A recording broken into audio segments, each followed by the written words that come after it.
Party का नौकर नहीं था। दूसरी बात, मैंने नौकरी भी नहीं मांगी थी। मैं कांग्रेस की विचारधारा से जुड़ा हुआ हूँ। राजीव गांधी जी से लेकर आज तक मैं कांग्रेस की मूल विचारधारा के साथ रहा और कांग्रेस की जो मूल विचारधारा है वो सर्वधर्म समभाव है। कांग्रेस की मूल विचारधारा की आत्मा महात्मा गांधी है। महात्मा गांधी की हर सभा की शुरुआत होती थी रघुपति राघव राजा राम, पतित पावन सीताराम। राम राज्य का सपना सबसे पहले किसने देखा? महात्मा गांधी ने। तो जो सपना महात्मा गांधी ने देखा वो सपना नरेंद्र मोदी जी पूरा कर रहे हैं। तो यदि नरेंद्र मोदी भारत के प्रधानमंत्री हैं और वो इस देश के हित में कोई अच्छा फैसला कर रहे हैं तो उस फैसले का समर्थन होना चाहिए, उस फैसले की सराहना होनी चाहिए। लेकिन कांग्रेस पार्टी का नेतृत्व नरेंद्र मोदी से इतनी नफरत करने लगा है, इतनी नफरत करने लगा है कि वो मोदी से नफरत करते करते करते करते पूरे देश से नफरत करना शुरू कर दिया है। मोदी से इतनी नफरत करता है कि वो मोदी से नफरत करते करते सनातन को मिटाने पर तुल गया है। नरेंद्र मोदी से इतनी नफरत करता है कि जो नरेंद्र मोदी से मिले उससे नफरत करना शुरू कर देता है। बस इतना ही मेरा गुनाह है कि मैं नरेंद्र मोदी से मिला। तो आपका राम मंदिर जाना या प्राण प्रतिष्ठा में शामिल होना, क्या आपको ये वजह लगती है कि उन्होंने एंटी पार्टी एक्टिविटी का नाम दिया?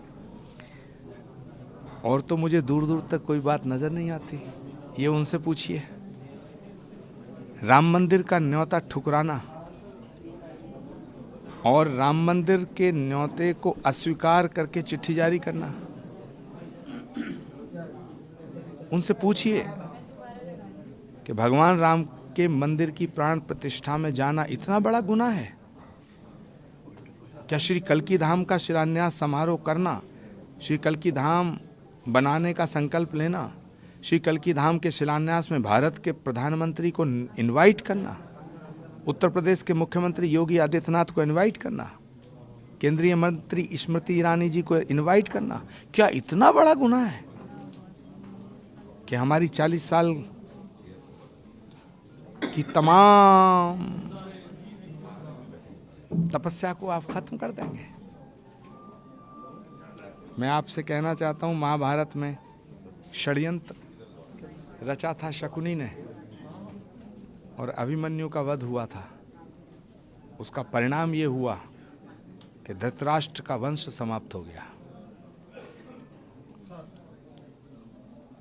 थोड़ी तकलीफ हुई है, लेकिन मैं आभार व्यक्त करना चाहता हूं कांग्रेस के उन नेताओं का जिन्होंने मेरा निष्कासन कराने में बड़ी महत्वपूर्ण भूमिका निभाई है।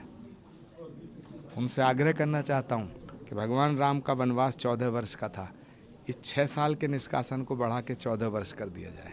पॉलिटिकली अभी भी आप आगे एक्टिव रहने का आपका इरादा है? भाजपा ज्वाइन है, कोई और पार्टी? अगर भाजपा नहीं, वैसे आपने बोल दिया है कि मोदी जी का समर्थन देंगे आप। अब मैं किसी पार्टी को ज्वाइन करने नहीं जा रहा हूं और राजनीति और सियासत संभावनाओं का खेल है। कल क्या होगा कहा नहीं जा सकता है, पर मुझे पूरा भरोसा है भगवान श्री राम पर और श्री कल्की धाम पर कि जो होगा अच्छा होगा। मगर एक बात ज़रूर कहना चाहूँगा कि मैं आज नरेंद्र मोदी जी के साथ खड़ा हूँ और जीवन की आखिरी सांस तक उनके साथ खड़ा रहूँगा। ये जो आपके ऊपर कार्रवाई की गई है, क्या ये एक वर्ग को साधने के लिए की गई है? अभी आपने सनातन का जिक्र किया था। वो सनातन को मिटाना चाहते हैं, वो इस देश को तोड़ना चाहते हैं, कभी जाति के नाम पर, कभी धर्म के नाम पर, कभी भाषा के नाम पर, कभी क्षेत्र के नाम पर। इस देश ने 1947 में एक विभाजन देखा है। विभाजन की विभीषिका का जख्म इस देश की आत्मा पर आज भी कायम है और मैं नहीं चाहता कि देश का विभाजन एक बार और हो। तो ये जो पूरा विपक्ष है ये नरेंद्र मोदी के खिलाफ नहीं है, ये इस देश की एकता के खिलाफ है। इसलिए मैं आज हृदय से आभार व्यक्त करना चाहता हूं कांग्रेस पार्टी का कि उन्होंने मुझे अब इस अधर्म से मुक्त किया। मुझे कल रात कई न्यूज़ चैनल के माध्यम से ये जानकारी मिली कि कांग्रेस पार्टी ने एक चिट्ठी जारी की है। कांग्रेस पार्टी की तरफ से जनरल सेक्रेटरी ऑर्गेनाइजेशन वेणुगोपाल जी ने एक चिट्ठी जारी की है, जिसमें उन्होंने ये कहा है कि पार्टी विरोधी गतिविधियों के कारण आचार्य प्रमोद कृष्णम जी को 6 साल के लिए कांग्रेस पार्टी से निष्कासित किया जाता है। तो सबसे पहले तो मैं कांग्रेस पार्टी के नेतृत्व का आभार व्यक्त करता हूं कि उन्होंने मुझे कांग्रेस से मुक्ति देने का फरमान जारी किया। साथ ही साथ मैं उनसे ये सवाल करना चाहता हूं, क्योंकि उस चिट्ठी में लिखा है पार्टी विरोधी गतिविधियों की वजह से। तो वेणुगोपाल जी या आदरणीय खड़गे जी कृपया ये बताएं कि ऐसी कौन सी गतिविधियां हैं जो पार्टी के विरोध में थीं और उन्हें कब पता चला।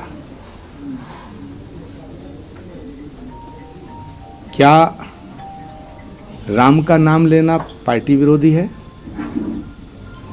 क्या अयोध्या जाना पार्टी विरोधी है? क्या भगवान राम की जन्मभूमि के मंदिर की प्राण प्रतिष्ठा समारोह का निमंत्रण स्वीकार करना पार्टी विरोधी है? क्या भगवान राम के मंदिर की प्राण प्रतिष्ठा समारोह में सम्मिलित होना पार्टी विरोधी है? क्या श्री कल्की धाम का शिलान्यास कराना पार्टी विरोधी है? क्या नरेंद्र मोदी जी से मिलना पार्टी विरोधी है? क्या उत्तर प्रदेश के माननीय मुख्यमंत्री योगी आदित्यनाथ जी को श्री कल्की धाम के शिलान्यास समारोह का निमंत्रण देना पार्टी विरोधी है? क्या भारतीय संस्कृति, संस्कार और सनातन की बात करना पार्टी विरोधी है?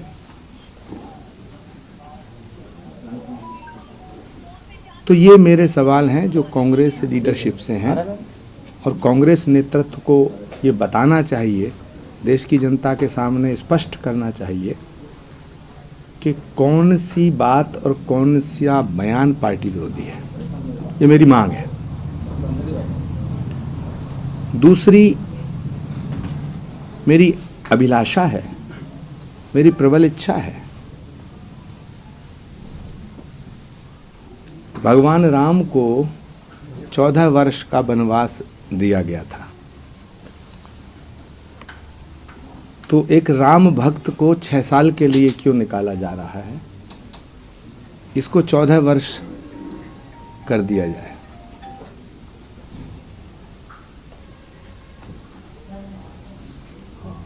मैं छात्र जीवन से, जब मेरी उम्र लगभग 16-17 वर्ष थी, 81-82 में लगभग स्वर्गीय राजीव गांधी जी से मिला था, जब वो संजय गांधी जी के निधन के बाद सांसद बने थे, इंदिरा जी प्रधानमंत्री थी। तब से लेके मैं कांग्रेस से जुड़ा रहा। राजीव जी को मैंने एक वादा किया था, जब वो प्रधानमंत्री बने थे उसके बाद, जब इंदिरा जी की हत्या हो गई थी, और राजीव गांधी जी से हमें राजेश पायलट जी ने मिलवाया था।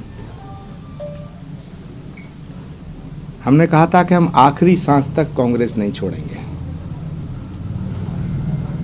हम अपने जीवन की अंतिम घड़ी तक कांग्रेस पार्टी को नहीं छोड़ेंगे, और इस वादे को हमने निभाया।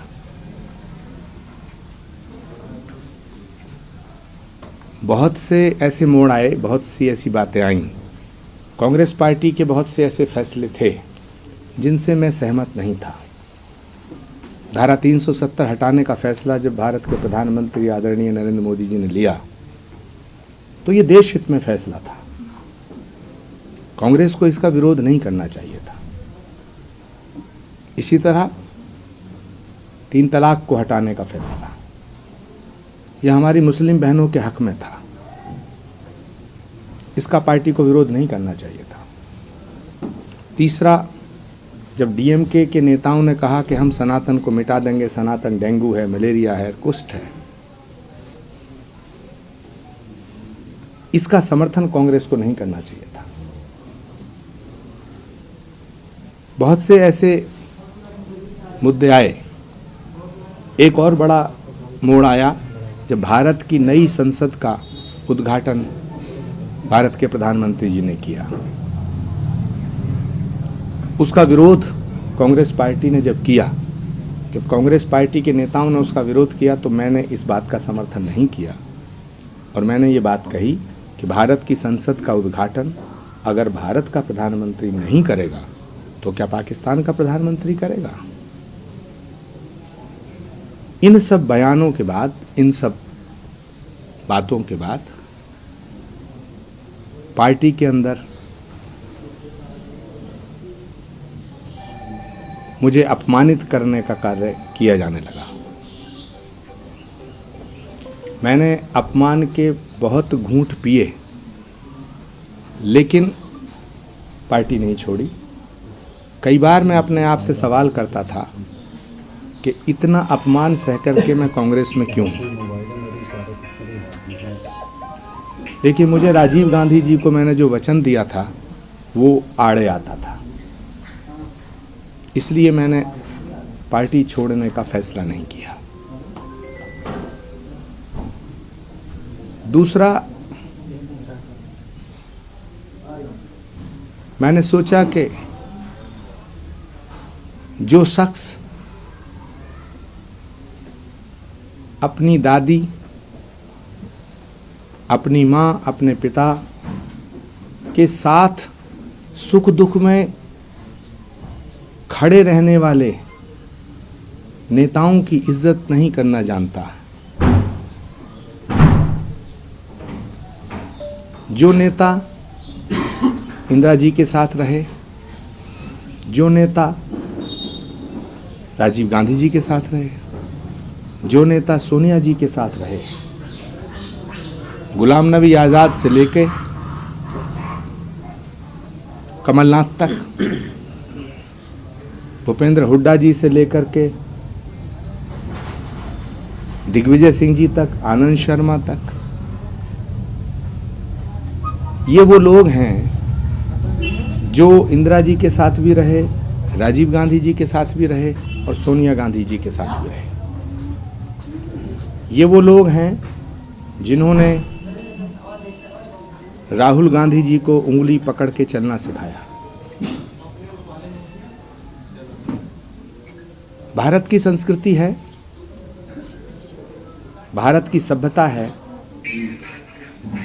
कि हम अपने बुजुर्गों का बड़ा सम्मान करते हैं, हम अपने पूर्वजों को बड़ी इज्जत देते हैं।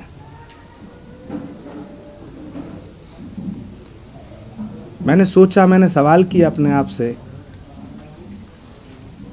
कि जो व्यक्ति इतने बड़े बड़े नेताओं की इज्जत नहीं करता है तो फिर यदि मुझको अपमानित किया जा रहा है तो ये कौन सी बड़ी बात है।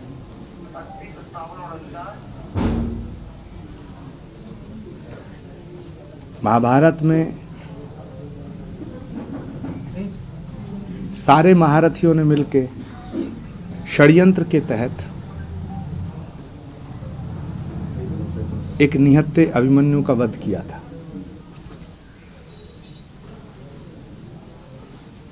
उसका परिणाम इतिहास में दर्ज है।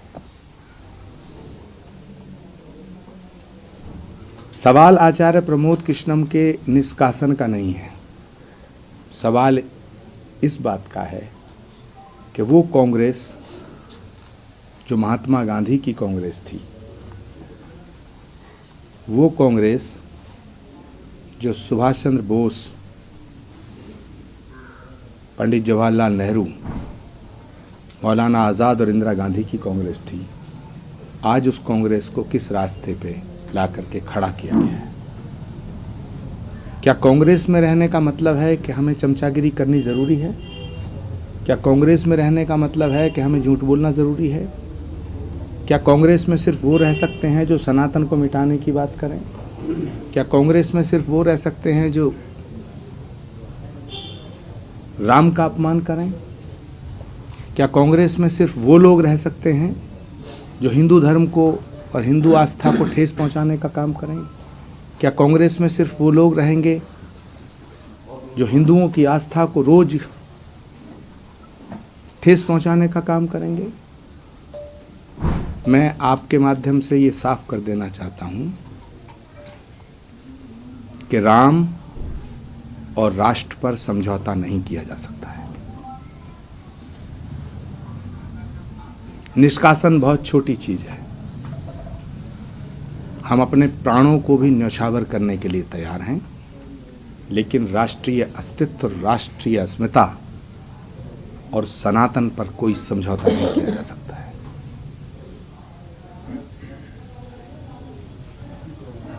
मैं आज मुक्त हुआ। श्री कल्की धाम का शिलान्यास समारोह 19 फरवरी को हो रहा है और मुझे फक्र है, मुझे गर्व है इस बात का कि भारत के प्रधानमंत्री, भारत के यशस्वी प्रधानमंत्री, भारत के ओजस्वी प्रधानमंत्री, भारत के तपस्वी प्रधानमंत्री आदरणीय श्री नरेंद्र भाई मोदी श्री कल्की धाम की आधारशिला रखने आ रहे हैं। पत्रकार साथियों,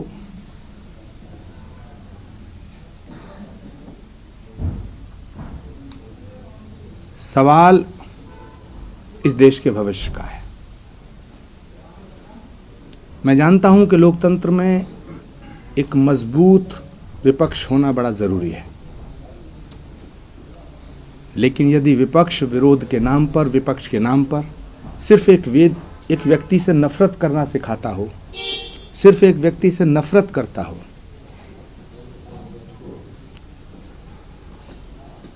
तो देश का लोकतंत्र खतरे में पड़ता है।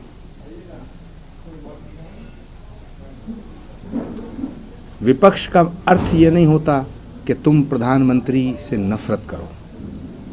मौजूदा जो विपक्ष है, ये मुझे अफसोस के साथ कहना पड़ रहा है कि ये नरेंद्र मोदी से इतना नफरत करता है, इतना नफरत करता है कि नरेंद्र मोदी से नफरत करते करते करते करते ये भारत से नफरत करने लगा है।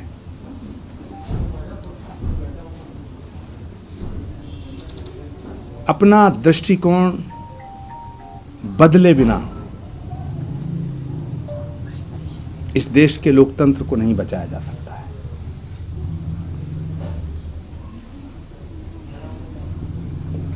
मैं आज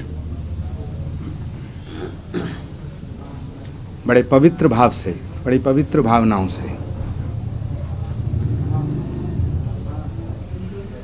ये कहते हुए बड़ा आनंदित हूं कि मैंने कांग्रेस को नहीं छोड़ा। स्वर्गीय राजीव गांधी जी को जो मैंने वचन छात्र जीवन में दिया था, मैंने उसको नहीं तोड़ा।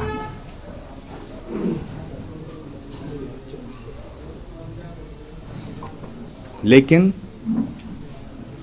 आज के बाद मैं अब और नई ऊर्जा के साथ राष्ट्र के निर्माण में भारत को और मजबूती देने के लिए, भारत को और मजबूत बनाने के लिए, भारत को और शक्तिशाली बनाने के लिए, भारत को विश्व गुरु बनाने के लिए मैं इस देश के प्रधानमंत्री के साथ खड़ा रहूंगा।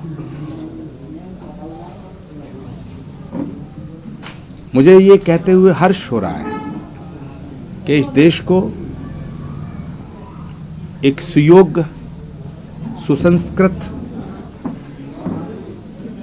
समर्थ नेतृत्व की आवश्यकता थी, जो नरेंद्र मोदी जी ने पूरी की है।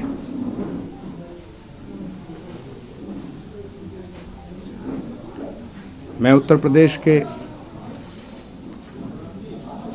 कर्मठ मुख्यमंत्री आदरणीय योगी आदित्यनाथ जी का भी आज आभार व्यक्त करता हूं कि उन्होंने श्री कल्की धाम के शिलान्यास समारोह में आने का मेरा न्योता स्वीकार किया है। कल क्या होगा ये किसी को नहीं पता, लेकिन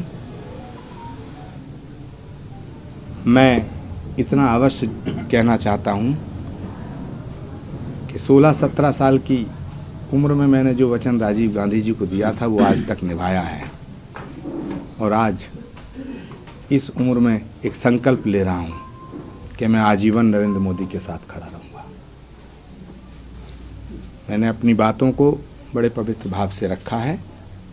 मैं कांग्रेस के उन सभी नेताओं का आभार व्यक्त करना चाहता हूं जिन्होंने श्री कल्की धाम का समर्थन किया, जिन्होंने मेरे प्रति सादर सम्मान व्यक्त किया, जिन्होंने मेरा सम्मान किया।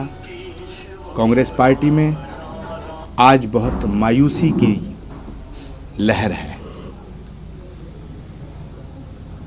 हर कोई नेता पूछ रहा है कि आचार्य प्रमोद कृष्णम का कसूर क्या था।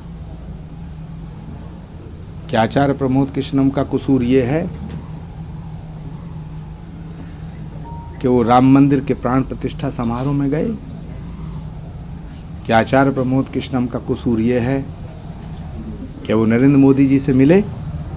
या आचार्य प्रमोद कृष्णम का कसूर ये है कि वो योगी आदित्यनाथ जी से मिले? मैं उन सभी नेताओं का आज आभार व्यक्त करना चाहता हूं जिन्होंने कांग्रेस पार्टी में रह के मेरा साथ दिया। लेकिन मैं सभी नेताओं से आज आपके माध्यम से एक बात कहना चाहता हूं कि जो शख्स अपनी मां और अपनी बहन की इज्जत नहीं कर सकता, वो इस देश का सम्मान क्या करेगा? जो शख्स अपनी विरासत को संभाल नहीं सकता, वो भारत को कैसे संभाल पाएगा? सब अपनी अपनी जगह सोचें, चिंतन करें। राजनीति छोटी है, राष्ट्र बड़ा है। हम एक दिन सब मिट जाएंगे, लेकिन ये राष्ट्र नहीं मिटना चाहिए, ये भारत नहीं मिटना चाहिए। मैं कांग्रेस पार्टी के उन नेताओं का भी आज आभार व्यक्त करता हूं जिन्होंने कांग्रेस से मुझे मुक्त करने की चिट्ठी जारी की है। बहुत बहुत धन्यवाद। आचार्य जी, आपके नाम जीवन भर नई पारी बीजेपी साथ शुरू होगी।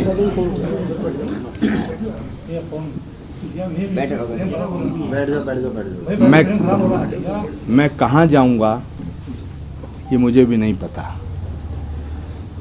मुझे भगवान पे भरोसा है, वो जहां मुझे भेजेगा मैं वहां जाऊंगा। सर, आपने कहा है कि आप प्रधानमंत्री के साथ बिल्कुल कंधे से कंधा मिलाकर खड़े हैं, देश की तरक्की के लिए खड़े हैं। माना जा सकता है कि जिस तरह से आपने राजीव गांधी जी को वचन दिया था, अब मोदी जी को दिया जा रहा है, तो ये साकार होगा पूरा? आप बीजेपी का मैं नरेंद्र मोदी जी के साथ हूं और नरेंद्र मोदी देश के साथ है। सर, आप लंबे समय कांग्रेस में रहे हैं, आप सीनियर पद पे रहे हैं। अब इतना लंबा अरसा गुजरने के बाद बहुत सारे दोस्त भी हो गए। जैसे कांग्रेस पार्टी ने कल अपना फैसला सुनाया, उसके बाद क्या लगता है कि कांग्रेस में भगदड़ मचेगी? मचेगी क्यों, मच रही है। गुलाम नबी आज़ाद, कपिल सिब्बल, ज्योतिराज सिंधिया, सुष्मिता देव, अशोक तंवर, जितिन प्रसाद, RPN सिंह, ये सब वो लोग हैं जिनकी रगों में कांग्रेस का खून बहता था। इनका लहू कांग्रेसी था। ये पैदाइशी कांग्रेसी लोग हैं। ये क्यों गए सब छोड़ के? ये सब इसलिए गए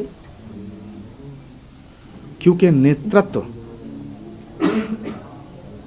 अयोग्य, अक्षम जब होता है तो यही हालत होती है। आचार्य जी, आपने भी कहा था कि जो आदमी अपनी माँ बहन की इज्जत नहीं कर सकता हो, विरासत नहीं बचा सकता हो अपनी, तो आखिर वो इशारा किसकी तरफ है, कौन है वो? मुझे जो कहना था कह दिया, आपको जो समझना समझिए। आपने कांग्रेस पार्टी को बहुत करीब से देखा और जाना समझा है, आखिरकार जो है राम मंदिर जाने से सोनिया, प्रियंका, राहुल क्यों बचते हैं? 19 तारीख तक मेरा ध्यान श्री कल्की धाम के शिलान्यास समारोह की सफलता पे है। 19 के बाद फिर एक प्रेस कॉन्फ्रेंस करूंगा, आपसे मिलूंगा तो इस देश की राजनीति में तूफान आएगा। सर कांग्रेस के कितने लोग ऐसे हैं जिनको न्योता दिया गया है 19 तारीख के लिए, क्या आएंगे? कांग्रेस पार्टी नहीं, सारी पार्टियों के नेताओं को न्योता गया है, न्योता जा रहा है। अभी मैं दीपेंद्र हुड्डा जी से मिला था, अभी सलमान खुर्शीद जी से मिला था, विवेक तनखा जी से खुद मिल करके न्योता दिया है। मैंने माननीय सोनिया गांधी जी को भी फ़ोन किया था कि मैं आपको आमंत्रित करने के लिए आना चाहता हूँ। आचार्य जी, सियासी हलकों में चर्चा है कि 19 फरवरी को आप बीजेपी में शामिल होने के बाद लोकसभा के लिए दावेदारी ठोकेंगे टिकट के लिए। लोकसभा लड़ना मेरे लिए छोटी बात है, मेरा ये कोई विषय नहीं है। राष्ट्र निर्माण मेरा विषय है। राष्ट्र और राम और राष्ट्र पर ना मैंने कभी समझौता किया है, ना मैं करूँगा। जिस पार्टी के लिए इतना लंबा समय आपने दिया, उस पार्टी के जो सीनियर नेता हैं वो कभी कल की उत्सव में नहीं आए। 17-18 साल से हम भी देख रहे हैं, सेकंड लेवल के सारे लोग, लेकिन गांधी परिवार से कभी कोई नहीं आया। लेकिन आपने पहली बार मुलाकात की प्रधानमंत्री से, बहुत उन्होंने पहली बार में आपका न्योता स्वीकार कर लिया, जबकि आप विरोधी दल के नेता थे, दूसरी पार्टी के नेता थे। तो इसमें कितना फ़र्क आपको महसूस हो रहा है? जिन्होंने राम के न्योते को ठुकरा दिया वो कल्की धाम के न्योते को क्या स्वीकार करेंगे? सर, आप इशारे वजह क्या है? कांग्रेस की क्या मजबूरी? मंदिर तो जाते हैं वो, लेकिन कल्की धाम आने से परहेज है, अयोध्या जाने से परहेज है, क्या वजह? आप तो लंबे समय रहे हैं, उनकी कुछ नेचर आपको समझ में आई? उन्होंने सनातन को ख़त्म करने की कसम खाई है और हमें ये जिद है कि ये झंडा दुनिया में लहराएंगे। क्या कांग्रेस को डर है क्या उनका अल्पसंख्यक जो वोट बैंक है वो खिसक जाएगा मंदिर जाने से? अल्पसंख्यक हमारे भाई हैं। लेकिन कांग्रेस इस वजह से नहीं जाना चाहती। कांग्रेस क्या चाहती है और कांग्रेस क्या नहीं चाहती है, जो कांग्रेस का वर्तमान स्वरूप है, कांग्रेस की जो वर्तमान हालत है, उसके लिए मैं जिम्मेदार नहीं हूँ। उसके लिए वो जिम्मेदार हैं जो पिछले 15 सालों से कांग्रेस के फैसले कर रहे हैं। ये सवाल उनसे पूछिएगा कि कांग्रेस की बर्बादी का कारण कौन है। ये सवाल पूछिएगा उनसे कि कांग्रेस की बर्बादी का कारण कौन है। क्या भगवान राम हैं, श्री कल्की धाम है, या वो लोग हैं जो कांग्रेस के फैसले कर रहे थे, या वो लोग हैं जो कांग्रेस के फैसले ऐसे कर रहे थे जो देश की जनता को चुभ रहे थे। सर, राजस्थान में भी सचिन पायलट के लिए आपने बयान दिया, आपने उनका समर्थन किया। प्रियंका गांधी के आप सलाहकार रहे, आखिरकार परिवार के सदस्य थे राहुल गांधी और प्रियंका गांधी, आप सलाहकार थे प्रियंका गांधी के। जो सलाह आपने दी हुई कि राहुल गांधी ने मानी नहीं मानी, आप इशारों में सारी बात कह देते हैं। सचिन पायलट जी का बहुत अपमान हुआ है, लेकिन भगवान शिव की तरह वो जहर पिए जा रहे हैं। उसी तरह प्रियंका गांधी जी की बड़ी तौहीन हो रही है। जब ऑल इंडिया कांग्रेस कमेटी के पदाधिकारियों की लिस्ट जारी हुई तो देश की आज़ादी के बाद आज तक किसी भी पदाधिकारी के सामने ये नहीं लिखा गया जो प्रियंका गांधी जी के सामने लिखा गया।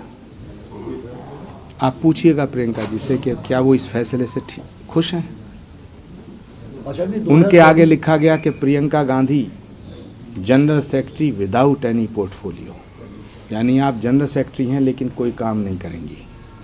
पूछिए उनसे, पूछिए प्रियंका गांधी जी से कि आज राहुल गांधी जी की यात्रा चल रही है 1.5 महीने से, उसमें क्यों नहीं जा रही। तो सवाल इस बात का है कि ये जो अपमान किया जा रहा है उनका और बाकी लोगों का, ये किसके इशारे पर हो रहा है?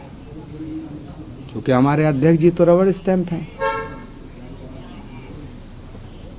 सर, आपको तो निष्कासित कर ही दिया है, क्या सचिन पायलट या और जो कांग्रेस के जिनके आप करीबी रहे हैं उनकी भी घड़ी आपकी तक पहुंचेगी?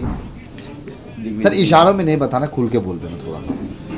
मैंने जो कहना था कह दिया। मैं व्यक्तिगत और बातें नहीं करना चाहता। मेरा आपसे निवेदन है कि व्यक्तिगत सवाल ना पूछें। ठीक है सर। 19 फरवरी के बाद फिर हम मिलेंगे हाँ ठीक। और फिर आप जो मर्जी सवाल पूछना। 19 फरवरी के बाद की पत्रकार वार्ता का इंतजार करिएगा। कांग्रेस में क्या क्या होता है, कांग्रेस में क्या क्या हो रहा है, कांग्रेस में कौन कौन क्या क्या कर रहा है, इस पर मैं सब बात करूँगा।